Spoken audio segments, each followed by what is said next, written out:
I don't know what it's like to be black, and I don't know what it's like to be white. Yeah. That's how I'd put it. I grew up in Nigeria, so my mother's of Nigerian Igbo heritage and my father white English, though they met in the UK. And being of mixed heritage in a small rural village, which is where I grew up, where my mum's side of the family were, meant being really, really visible due to being lighter skinned. In my young self, the question would have been something like, what's wrong with me? I suppose the start of my therapy journey, I didn't really know anything about therapy, as many clients don't when they start off. I had a sense of something like emptiness, just that sense of something missing would be the most accurate way I could think of putting it. At the start, I thought this would be a great way to help people. Now, what I see was going on for me was that actually I thought that training as a therapist would be a great way to help myself. And that makes that, I don't believe that's selfish, a way to heal myself.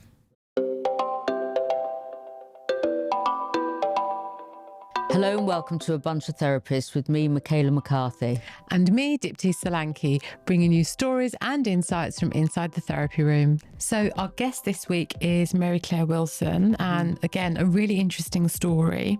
Her journey from growing up in Nigeria with her mixed heritage and coming over to the UK to live in a completely different environment, and how she's navigated that. And then ends up in Oxford. Yeah, quite incredible. You know, and so her journey really is about her the differences. And making sense of that. Yeah. Yeah. Exactly. And of her mixed heritage. Belonging is a big part of her story and making sense of that. She gave me a lot of food for thought. I think, especially as she shared that the largest growing part of the population are mixed heritage couples. And so I think it's important for all of us to really understand the nuance around this topic.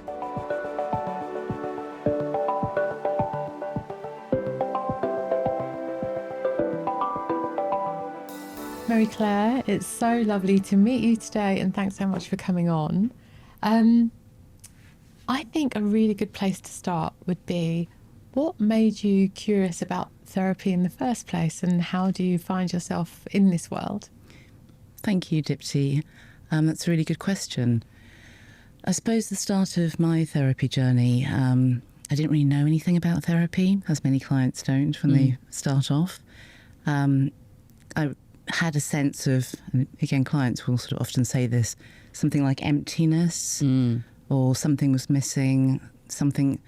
I can put it into words much better now, but I'll stick with what I was feeling then when I went to the start. That it was like there was something I wasn't quite putting together. That's the closest I can get to it, really. It's not knowing, is it? It's like something you just don't know. Something you just don't know, something I just didn't know. Yeah. Just that sense of something missing would be the most accurate way I could think of putting it. So that was my first therapist. God, I'm trying to work out how many years ago that was now. Coming up to 20. Wow. Yeah, so a while back. And again, as I think clients often find, or I believe clients often find, first of all, just a space to talk offered a lot. I wasn't quite sure what it was I was talking about to start off with, or the reason we were talking about it. But then, bit by bit, often based on things reflected back to me by that first therapist, I began to see the pieces starting to come at least a bit closer together.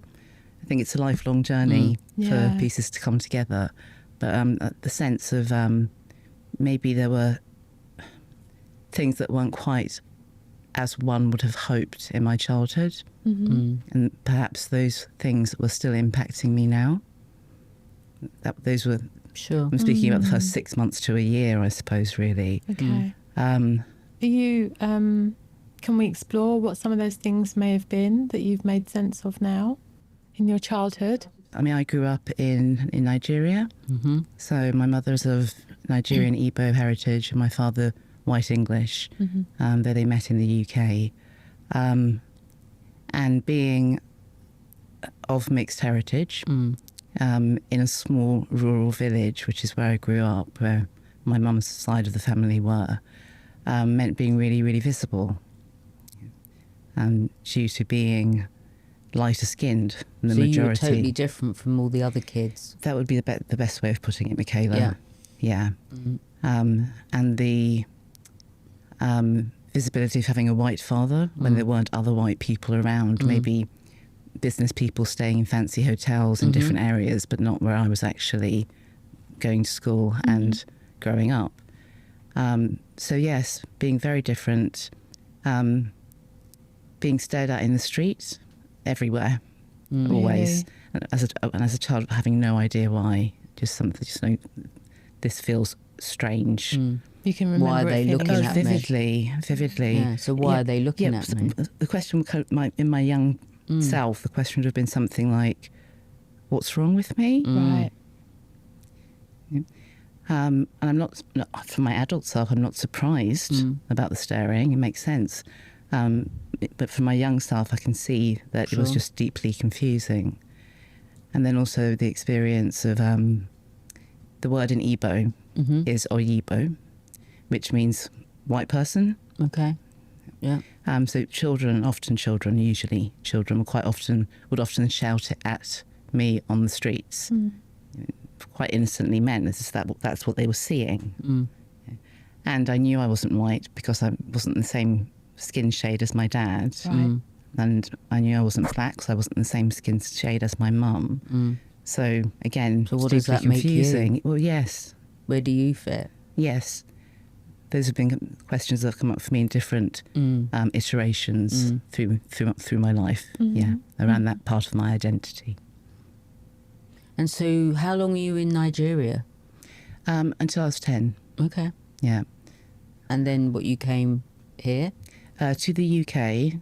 So, and actually, again, a small rural village. This time closer to my dad's side of the family.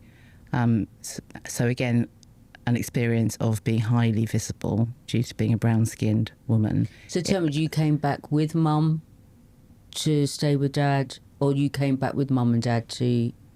How did that work? Initially, I was with my dad. Yeah. And my mum came over a bit later. That was later when we moved to London. Okay. But the first move was to this small rural village in Norfolk, actually. So everyone was more white? Everyone was white, yeah. So you were in one village, everyone was black, and then you were in the other village, well, town, whatever, Norfolk, everyone was white. That's right. So you weren't quite white enough and you weren't quite Nigerian enough. Does it feel like that? Sometimes, yes. I mean, I certainly never feel white because I'm not. Yeah. And I was called different names, different slurs in the small village in Norfolk than more innocent Oyibo in Nigeria, so different experiences. That must have been hard without mum being around initially as well. Yes. How did you see yourself having different experiences? I suppose that's part of the confusion, Michaela, like just not knowing how to see myself. And as some parents, particularly of my parents' generation, in interracial relationships, can struggle to do. My parents struggled to talk to me about it because they didn't know. They didn't have the language. They didn't know how to. It's not their experience. Certainly then, it wasn't the experience of anybody around them or anybody else, other parents they might have known. So that added to a sense of confusion. I wouldn't have thought about it in terms of not Nigerian enough. Nigeria is, as you know, a very disparate country made up of different ethnic identities that were created by colonisation, that were put into one country rather by colonisation. So how would you have put it then? I don't know what it's like to be black, and I don't know what it's like to be white. Yeah. That's how I'd put it. So how do you then find your identity? That's an ongoing process, Okay. I think, Michaela. Yeah. I'm much closer to it now than I have been at previous times in my life, where I think of myself as more of as a whole. So I maybe have part this heritage, part that heritage. That doesn't take away from me as a whole self being, whatever the right word is. It does mean I have difficult experiences. It's not to gloss over those for a second. And then, of course, we're talking about race, really important. And then there are other layers, or further layers rather, I suppose, around class, credentials, education, those sort of things, which again have been very, very fluid through my life. So there isn't a class system in Nigeria, and certainly not where I grew up. There's a caste system, which is based on blood. What does that look like? It's less active in modern days. It would have been a lot more active sort of pre-colonisation. It's not too far from untouchables, a bit similar to some Southeast Asian cultures have, which would mean that they would have been banned from marrying into a higher caste. Oh, because they don't have the It's right... a social status. Okay, yeah, Is that right? And would it mean they end up doing certain jobs? And I know with the untouchables within the kind of Indian caste system, if there's anything auspicious going on, they're not welcome. They're the ones who do all the sanitary kind of work, and you certainly don't marry into that, what it used to be. And I think similarly, it's kind of thankfully dying out to some aspect now, but is it similar to that? Yes, it will be similar-ish, yes. Sort of not necessarily in more recent times lower status jobs. The strongest thing to hang around is you can't marry a different caste. So I do have a relative who married somebody of an untouchable caste, and some of her relatives to this day don't speak to him or their children. Okay. So it has, as you say, thankfully dying out, and yet still has at least a little bit of life in it. Is that similar to, say, some religions? Would it be, that you can't marry outside of your religion? There would definitely be similarities. Yeah. I mean, you mentioned Dipti might be a bit more nuanced. What are your thoughts on that? I think it depends. I think it can be more black and white, say a Protestant not marrying a Catholic or a Hindu not marrying a Sikh. But I think when it comes to the caste system, there's a lot more judgment, and I think it depends on the evolution of the individual as to how they approach it as well. There's no hard and fast rules. Does that make sense? Yes. Yeah. Yes, so that relative of mine who I mentioned, who some family members would continue speaking to them after they married the person from the untouchable caste. So, the evolution of the individual. I'm really interested to know what the difference is in growing up in Nigeria to being in Norfolk. the UK. It's Norfolk. Yeah, that's Norfolk. right. How did they differ? What parts did you love? What parts did you not like so much? What was totally different? Pretty much everything was totally different.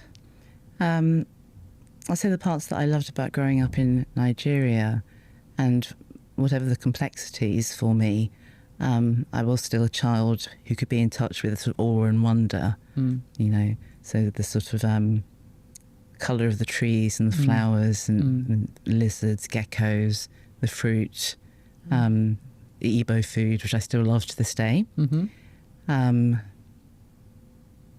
Even the heat of the sun back then. And then when did you move to London? Would have been for A-levels, so 16. Okay, so a lot later. A lot later. So what was your thoughts about moving to London or living in London? Sometimes it can be difficult for me to tune into that particular period of my life, because I was dealing with, I'm thinking about sort of mid to late adolescence. The wording I would use now, still dealing with the trauma of the cultural transition from 10, some time of separation from my mum. Sure. I know the word for it now, being disassociated, essentially, so cut off. So mum never came over until you moved to London? A little bit before that. A little bit before, but it would have been a good few years then. It was a little while. So then you're in London. Yeah, certainly now in a much more diverse culture. Yeah. Or diverse area. I mean, I was in South London, not so far from where we are today. And in terms of class, having come from no class system in Nigeria to a system I wasn't familiar with in the UK, in England, where we became working class. It's partly to do with the lack of strength of the naira, the Nigerian currency, to the pound, so that it really doesn't translate, and quite tied up with, well, peer bonding, I suppose. You know, as teenagers are, concerned with how do they fit in, how do they make friends. And I'm just very aware, as I'm talking about this, of my current accent, because that's not the accent I came to the UK with. Having grown up in Nigeria, I came with a strong Igbo accent. And of course, this wasn't conscious in my young self, and I wasn't even aware of the process. But as you can hear, I've completely lost that. But tell me, when you were then becoming, adolescent, teenager, young adult, were you more conscious of having an accent that was different? I think it had probably gone by then. Okay. I can't put my finger on it, but I think it would have been early teens. Would have been gone by then. Yeah. Yeah. I still didn't have this accent. That came later. Okay. When later? So I went to a normal state school in South London. And very last minute, this was out of the blue for me, very last minute, an English teacher said to me, "Have you thought about applying for Oxbridge?" And no, I certainly hadn't. That hadn't crossed my mind for a second. And I did, and then got in. And then that was another transition into another completely different strata. If you're enjoying A Bunch of Therapists, why not like, subscribe and share with a friend?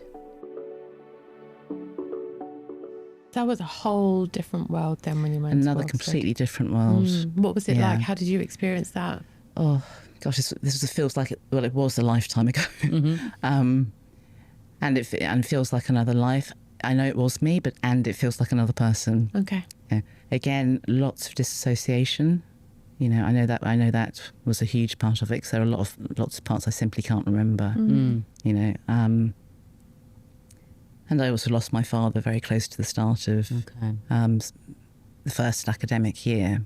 So a lot going on. That must have been difficult. Yes, and the only way that I coped with it was by disassociating. Well, I would imagine you learned how to do that. So that was your way of coping. Yes. I mean, I think one of my therapists had sort of helped me see at some point that my young self, like I'm talking my sort of pre-10, 7 or 8 year old self, I do remember sort of just looking out of the car window as we were driving, and that was the bit I enjoyed the most, seeing the sights and the smells and the colours and the people, but I wasn't so visible. So literally being behind a glass screen, and that was a very early, and not necessarily unhealthy. Dissociation isn't generally unhealthy. It's how we manage. It's protection, exactly. And that being a very vivid and embodied memory of disassociating, which clients often describe as being behind a glass screen, or as if they're partly in a dream or something like that. And so then you were at uni, and you done all your... What did you do there? I did English language and literature. I didn't feel any sense of belonging at Oxford. Okay. No, in fact, the people who I ended up being friends with were all in different ways outsiders. And again, we're talking about 30 years ago. So I've said outsiders, marginalised groups, whether it was through sexual orientation, hair colour, being northern or a different class. So those are the kind of friends that I had. So everywhere you've gone, you've been different. Yeah, exactly. Because since you've been telling the story, I'm thinking, where are your people? Yes, and that's been a struggle to find. I mean, I suppose it's a journey. I'm still a journey I'm embarking on more and more, I guess would be the way that I would put it, as I try myself in my own sort of ways to create collectives where those of mixed, multi-heritage, however they might identify, and there are a range of descriptors, respect all choices, may be able to share experiences, experience that community, I suppose, which is what I've lacked throughout my life. Well, you've been in a community, but you weren't fully integrated into the community. Right. Yeah. And out the screen, an outsider looking in. Yeah. Before you trained as a therapist, but what did you do? Well, I started working as a primary school teacher, Okay. which I did for a few years. Yeah. And that was when I actually started therapy. Mm-hmm. So that's when I come back from travelling, and I now find it an interesting synchronicity.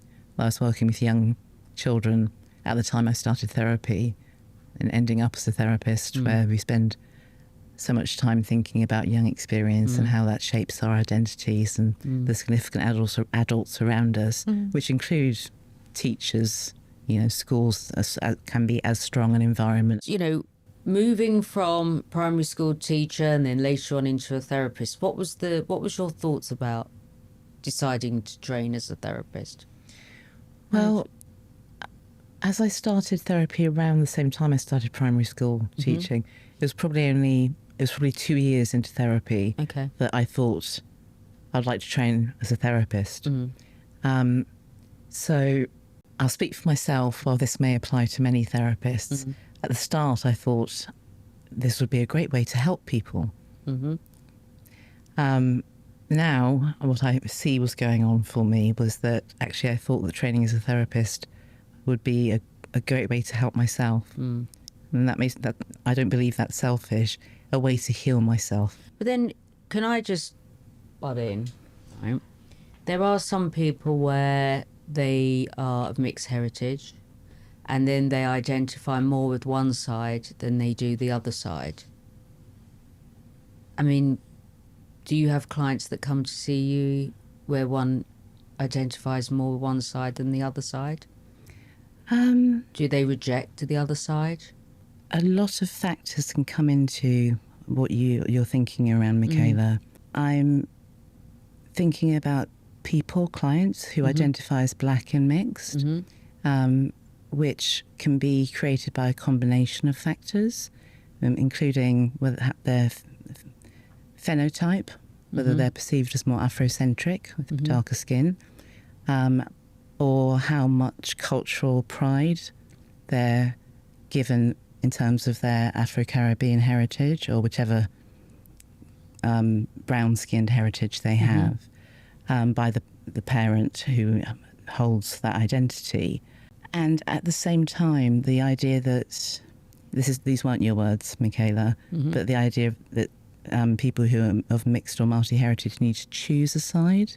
Because in America, it's different, isn't it? If you are a person of colour, isn't there an identification that you are black heritage? Am I wrong in saying that? No, you're not. Historically, that's absolutely been true. Because of the one-drop rule, there's been a different positioning of mixed race people. I'm saying mixed race because I'm thinking about racialized systems, and because of enslavement, mixed race historically meaning mixed black and white in America. And the one-drop rule essentially said that if you had one drop of black blood, that made you black. Yeah. So it wouldn't matter on your skin That didn't shade. happen here in this country, no? Or did it? Well, this country was part of the slave trade, Sure. so it was more explicit in the Americas. And there would have been some of it over here. Okay. It was actually codified into law in America. I know how important, just from my perspective, my heritage is to me, and how it informs absolutely everything. And I'm trying to kind of empathise from that space of having a dual heritage, and how do you even begin to make sense of that? And I imagine it's a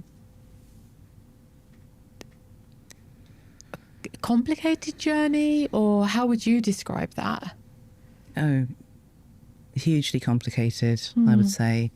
I mean, I'm just thinking about what you were saying, Michaela, about sort of identifying more with one side or another, and what you've just said about belonging and how absolutely vital that is to our sense of being humans in the world. So there was a time in my, I suppose, early 20s when I identified as black, and that was simply trying to belong. Yeah. Whereas I could see my skin was not the same shade as, say, my black family on my black mother's side. How was that different to now? What did that look like? The process. Yeah. A constant process, like everything is, and sort of iterative as well. Perhaps one of the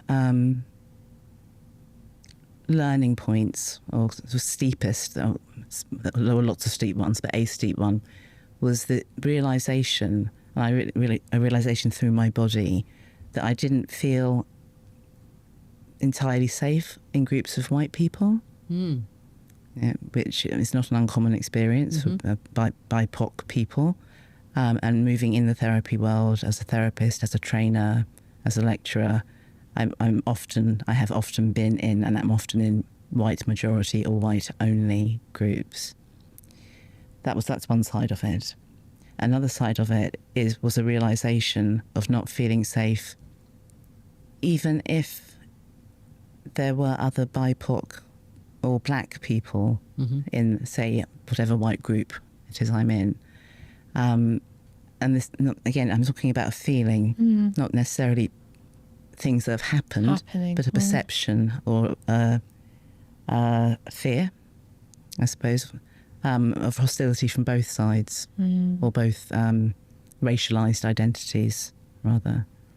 Whether it's traditional racism from whites or let's say blacks, thinking that I'm not black enough. That's I think you may have mentioned that earlier, and that's not uncommon for people of mixed black and whatever other ethnicity or racialized grouping. It's about being accepted. It's about being accepted, or it's about being excluded from the group. So another fear I have, and I understand sometimes these are just projections from me onto other people, and I've also heard comments around thinking that because I'm lighter skinned, I think I'm better, or I think I'm white, or there are actual systemic issues like colorist and featurist privilege. Those are real. There is we've been talking about, we had a podcast today, we were talking about the colorism, shade of someone's skin. And then there's a lot of guilt and confusion that comes for me, because I will never quite know whether it's colourist and featurist privilege or not, if I've actually earned it, or there is no way for me to know. And then I'm well aware that the colourist and featurist privilege very adversely impact the opportunities and self-concepts of more phenotypically Afrocentric people. So they're made to feel less than, they have less access to opportunity, and that's consistent in BIPOC experience, and it's an extra layer if the system is using, and it does use, colorism and featurism. There's going to be a lot of people listening to this, and it's going to be raising some questions. There's going to be some people going, yes, I get that someone finally sees me, hears me. I didn't even realise I was feeling all of this. But I'm thinking about parents, listening to this, who are bringing up children who have dual heritage, and given that you very openly shared that your parents didn't have the access to the language of how to not safely, but how to navigate through that. What would you offer to those parents? That's a really good question, Dipti. And that's part of the work, passion, part of what I'm trying to do. Due to my personal experience of my parents not having the tools around this, and to try to offer parents some tools isn't the right word, strategies, tools, ways of talking, ways of thinking about it. Yes. Even it's so important. It's so important, especially as mixed and multi-heritage groups, the fastest growing demographic in England and Wales at the moment. So whether it's through various projects I'm doing. Tell us about your projects. And so in terms of in the therapy world, I run CPD workshops. I'm working with mixed and multi-heritage clients. I'm growing up a multi-heritage child. That was for the Black, African and Asian Therapy Network, Barton. That was to give multi-heritage and multi-heritage and participants with cross-cultural backgrounds, such as parents who may be first-generation immigrants. The children have grown up in this country, so there is something different, something going on. A chance just to explore, what has that experience been like? What's it like when you bring people together that have got, dual, cross-cultural together? What's the theme that they say? Have you ever had people in a room, we've done a CPD in a room together, what do they say? So there are several themes. Some of the ones we've already touched on, such as non-belonging or belonging in different contexts, wondering if one is accepted. Is there an expectation to choose a side? Is a side chosen, consciously or unconsciously? And then, so some very really painful themes come up. Also, lack of parents who had a lack of support, or caregivers who had a lack of support. It can be, this is part of I suppose a process that I've gone through, due to how isolating it can feel to be mixed heritage. A theme of some of the gifts that might be found can sometimes be missed. So say more about that. So some of the gifts that can be offered, I'll speak for myself. They include the ability to do some code switching. So I can go to my auntie's house and eat fufu and a bornu soup, and I kind of roast chicken dinner. That fluidity can be quite a gift, for example. It's like reclaiming somehow. Yeah, so like reclaiming parts of ourselves that can be lost due to the fragmentation we were talking about. Yeah. And breaking down a system that tries to put people into racialized boxes. I think it's an incredible thing that you're sharing things like this and all this literature, and the language is starting to evolve, so that not just parents, like we're going to have someone in our friend circle, family circle, colleagues who are of dual heritage, and being able to do all we can to offer them a safe space that they can find their sense of belonging as well, I think is so important. Absolutely. Yeah. Mary Claire, thank you. We could have so much more of a longer conversation, but I really appreciate you coming on. What would be a golden nugget or a message that you would share? To see many things, if not all things, as intertwined can be a really enlightening journey. Whether that's human beings, the more than human world, the non-human world, so creatures, animals, our ecosystem, oppression, privilege, who gets to feel good enough. All of those things actually, there are multiplicity, so nothing exists in isolation. If I was going to boil it down, nothing and none of us exist in isolation. Or separateness. Yeah. It's quite powerful. Thank you. Thank you very much for having me on. It's been a pleasure talking to you both today. You've been listening to A Bunch of Therapists with me, Michaela McCarthy, and Dipti Solanki. And if you enjoyed this episode, don't forget to review, like and subscribe to wherever you listen to your podcasts, and do follow us on our socials. Until next time, see you soon.